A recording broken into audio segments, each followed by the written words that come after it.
On today's episode of What's Going On with Shipping, the Panama Maritime Authority has released the report on the grounding of the Wakashio. I'm your host, Sal Mercogliano. So we're getting reports out by the Panama Maritime Authority. Had one the other week on Ever Given. That was only 2 years late. Well, this one is 3 years late. On Wakashio grounding off of Mauritius. Wakashio, a bulk carrier, Panamanian flag registered, hence Panama Maritime Authority releasing that report. We're going to break it down and take you through the timeline of this event, what happened and what the findings were, and a lot of controversy surrounding this grounding involving the International Maritime Organization. If you're new to the channel, hey, take a moment, subscribe to the channel, hit the bell so you'll be alerted about new videos as they come out. All right, jump into this. Here's the story over at G Captain. Mike Scholler put this out for us. Wakashio Report released 3 years after the grounding in Mauritius. When you look at this, there's a lot of findings. So the bulk carrier was empty. It was sailing in ballast from Singapore heading to Brazil on July 25th of 2020. The incident sparked an environmental emergency after the ship broke up and spilled approximately 1,000 tons of fuel oil into the pristine waters some 2 weeks after grounding. If you've ever been to Mauritius, it's a beautiful island out in the southern Indian Ocean, right on the major shipping route, just a really pristine area.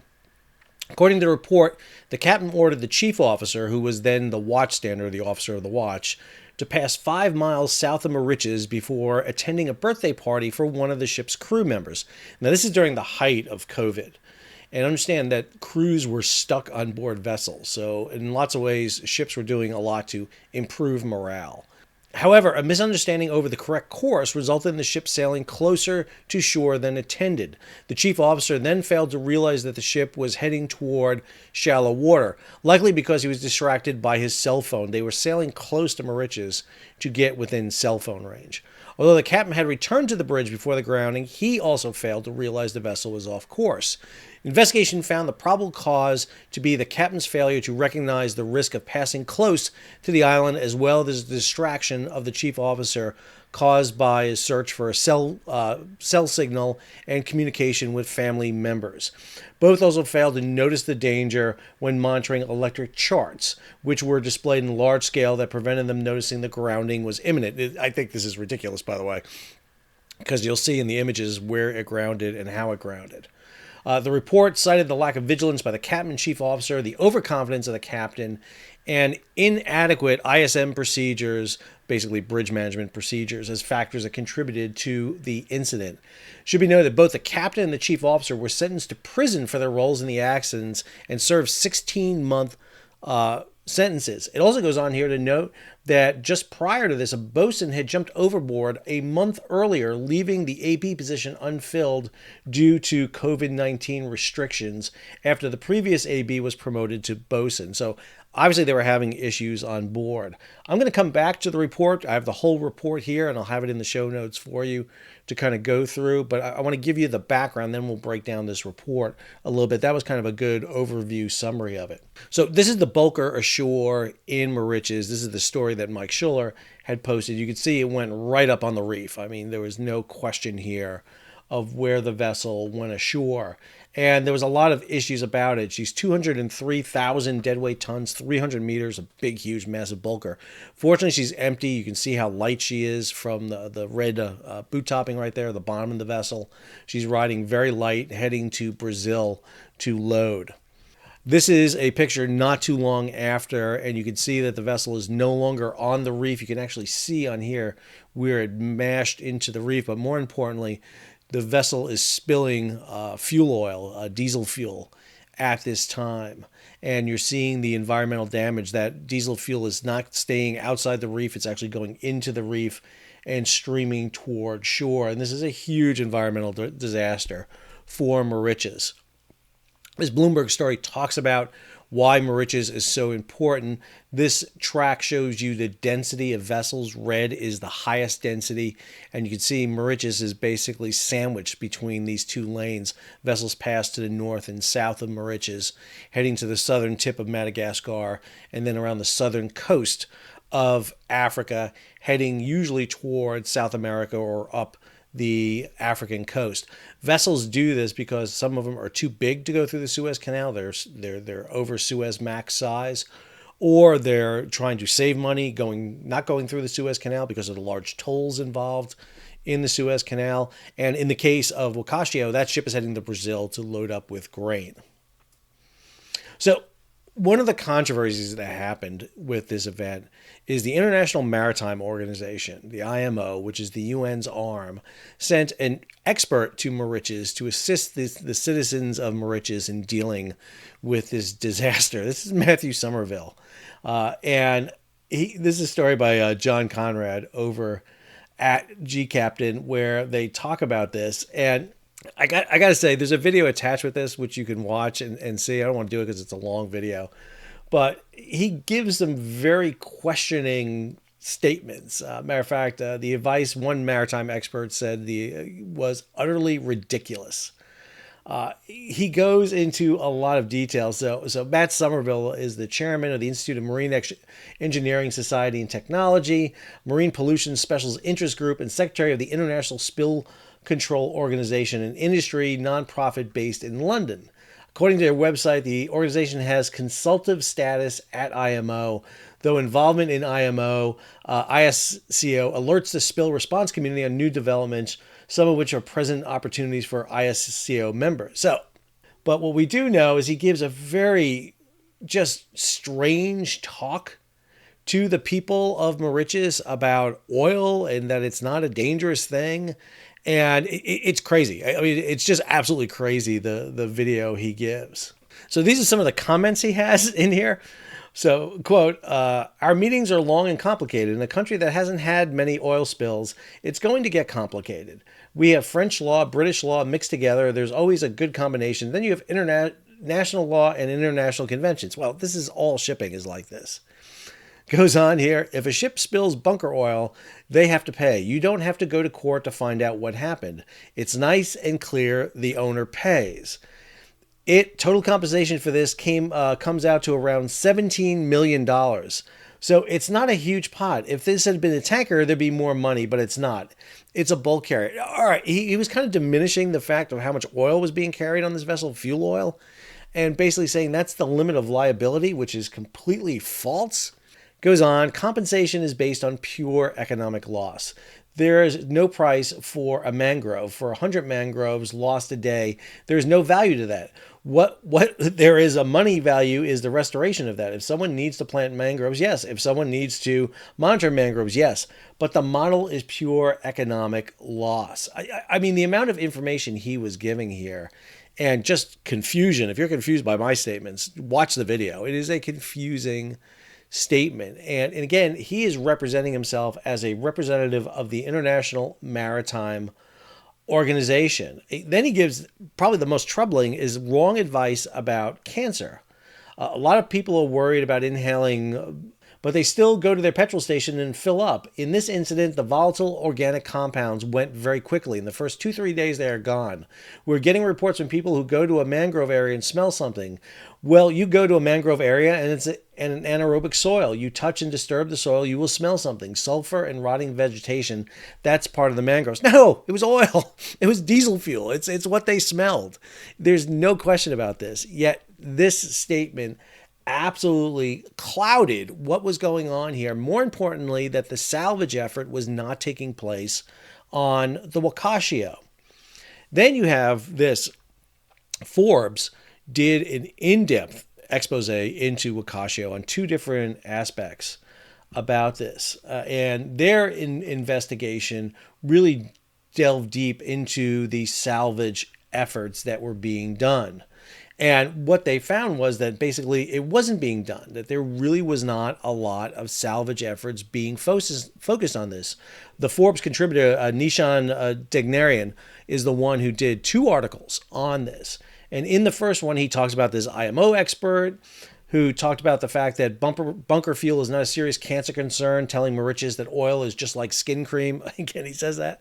It's crazy. But most importantly, what Nishan does is he gets into a very in-depth article showing exactly how the contamination from the oil spill really was botched. The fact that they were not able to pull the vessel off the reef. Instead, the vessel sat on the reef for nearly 2 weeks and eventually broke up. The ship broke in half, and this is what precipitates the oil spill. There was just a poor salvage effort here to prevent this oil spill from going worse.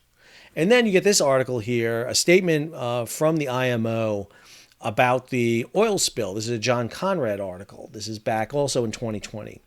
The IMO Secretariat has noted with concern recent factually inaccurate reporting in certain media outlets regarding the organization's role in the response to the oil spill. The IMO is the UN body primarily charged with the development of uniform global regulations to ensure safe, secure, sustainable, efficient shipping. The main bodies of regulation concerning navigation laws, prevention of pollution from ships, and maritime safety. It goes on. The IMO also maintains some capacity to provide technical assistance to governments in the event of oil spills if requested. For instance, the assistance may consist of IMO staff or consultants being deployed to the scene. Final paragraph. An IMO expert was deployed to Mauritius by IMO and the UN Office for the Coordination of Humanitarian Affairs immediately following a request from the government of Mauritius. He was on scene from 12 August to 4 September. Okay, clarifies that the person that was sent there through the auspices of the IMO. And the problem here is that the person they sent was terrible. He just did not do a great job. He convoluted the area, gave false information basically to the citizens of Mauritius. And most importantly of all, the salvage effort was not being done to get the Wakashio off the reef before it began to break up. Then you have the operator of the vessel, MOL, release their internal investigation on the Wakashio accident. And their report came out where they basically blamed the ship's crew. Very clearly articulated that 2 days before the grounding of Wakashio, the ship changed her passage plan, the distance from the coast when sailing off Mauritius from 22 nautical miles to 5 nautical miles, which isn't a problem. You could pass that close without an issue. On the day of the grounding, she tried to further reduce the distance from the coast from 5 to 2 nautical miles to enter an area within the communications range of mobile phones and used a nautical chart without sufficient scale to confirm the accurate distance from the coast and water depth. In addition, a crew member neglected appropriate watchkeeping visually and by radar, even though she was trying to sail 2 nautical miles off the coast. As a result, she ran aground in shallow water, 10 meters deep, 0.9 miles off the coast of Mauritius. Let's be clear about something too. The reason they're trying to get close to Mauritius is to get cell phone service, because ships companies will not pay to get a satellite repeater so that people can get data and satellite communication so that they can talk to their family members. Instead, they go through these blackout periods, sailing from Singapore till they're off the southern coast of Africa, and really not till they get to Brazil will they have communication. So you're talking about being out of contact with family members for weeks, if not months at a time. This is in the midst of COVID. This is all going on. This is July of 2020. People are worried about their family members. Are people dying? And again, the ship company here is going to be blaming the mariners on board, who do bear absolute responsibility here. They ran into Mauritius. They should not have done that. Let's be clear. But there are also circumstances here that need to be looked at. All right, let's go ahead and look at our next one. So next story, MOL rejects seriously flawed Forbes report on the Wakashio grounding. So this is in response to another Forbes report done on their special report, Explosive Documents Reveal BP Behind Toxic Mauritius Oil Spill. So 2020 was the time that shipping was shifting over from high sulfur diesel fuel over to low sulfur diesel fuel. On January 1st, 2020, ships were supposed to shift over to this new low sulfur diesel fuel. Well, low sulfur diesel fuel was causing problems in many ships. We saw throughout 2020 ships losing power, ships having engine room issues, and very similar to what we've seen with the change in regular gasoline in the United States with the use of ethanol as an additive. If you ever have a car that has a carburetor, you'll know how much, if you let that fuel sit, it'll gum things up. It'll begin to rot away gaskets. Well, the same thing was happening with very low sulfur diesel fuel. And it really wasn't acknowledged at the time. And Forbes goes into this looking at this experimental fuel that was provided by BP to the vessel and whether or not that caused a loss of power on the vessel, because we were seeing this with ships losing power throughout 2020. It kind of got lost in the backdrop of what was going on in 2020 with COVID and the beginning of the supply chain crisis. Then you get this story here where the Wakashio's captain and chief mate were eventually released from their 16 months in jail. They were arrested. Both the captain and chief mate were found guilty in a court and basically for pollution. And they were hauled off and taken off the jail. So a pretty staunch, strict conviction for those two. And then this one, the Mauritius government burying of the Wakashio grounding reports angers islanders. This story also came out earlier this year on the government of Mauritius being accused of resorting to totalitarianism over its decision not to report its investigation into the grounding of Wakashio and what exactly happened. Was it the crew? Was it the fuel? Was it a series of events that came into it? And again, that gets us to the point where we're at the report here released by them. Now, again, it's a Panama report, so it tends to be pretty brief, actually, when it comes to looking at information. So we don't have a lot here. A pretty good summary is done talking about the events leading up to it. And I kind of gave you that executive summary before in exactly what happened here. Talked about the weather situation. Go over to that. Weather was a little bit rough at the time. They were looking at high winds and seas during their time. They look at the crew on board. The master was an Indian citizen, 58 years old. The chief officer was a Sri Lankan, 45 years old. The rest of the crew were largely Filipinos under the flag of Panama. The ship was operating. They had a list here on what exactly happened in the events. Take you through it just a little bit here on what happened. At 1200 hours, the ship altered course to avoid strong waves on one side of the vessel. Being in a light load, it really can't take waves very well, so you would try to minimize that as much as you can. 1600, the first officer took over the watch from the ship's second officer. They're heading at 241 degrees. During that time, the captain was present on the bridge. It was decided to keep the distance about 5 miles south of Mauritius. Now, what's identified as south of Mauritius, by the way? Are you talking about the mainland or are you talking about the reef? That's really never clearly identified here. 1700, the captain leaves the bridge. At 1755, the course is adjusted to 233. This is so that basically you can get closer for that cell signal. But attention was made to the ECDIS screen. This is the electronic charting system they use, which was on a large scale and showed sufficient depth between 200 and 1,000 meter contour. 1815, the captain chief engineer arrived on the bridge. The captain reduced the RPMs because the weather condition was bad. Captain also took a look at the electronic chart, but did not realize the danger, which means he did not take a look at the chart. If he didn't realize it, then this is the reason why you have this second person up there, especially the master.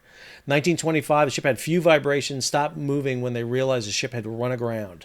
Announcement was subsequently made for the crew. At 2000 hours, Mauritius National Coast Guard was informed about the grounding. At 2010, the incident was reported to Mr. Kochi-san. An email was also sent to the interested parties. This is their rep at MOL. 2025, captain and first mate made rounds on deck to approach the situation. He observed that air was coming out of the manhole on the pipe passage, and air is flowing into the tank at the forepeak. So you shouldn't have air coming out of the holds. If air is coming out, that means water's coming in. You're forcing it up. That's a clear sign that you're flooding. Engineers were ordered to probe all the fuel tanks. At 2030, chief engineer reported flooding in the engine room. 2100, they began to pump water from the engine room since water had risen. And then 2105, all ballast water was probed and the water level was compared to the soundings. Damage was found to be in the forepeak tank. This is the very forward tank. The water ballast tanks, which you fill with water so that you can keep the ship down when it's empty. The bilge water tank, which is the very low tank on the ship. The overflow tank and the wastewater tank. I'll show you some images from the report that do a good job of assessing the damage. This is the ship's bow that is sticking out of the water. It shows you how hard it ran up on the reef. This is the one that gets me. This is the crack that's forming at frame 83. The ship has a series of frames, ribs, that run through the length of the vessel. And what you see here is water coming out of the vessel. That's obviously from the ballast tanks coming out. You can see the crack emanating all the way through the vessel. This is not good at all when you see that. That's looking at it from aft. Go on here with some other pictures. This is cracking that's coming on the main deck, up on the weather deck, the very top deck of the ship. You can see it coming through the coaming and the hatch covers. These are the hatch covers on the top of the holds for coming in.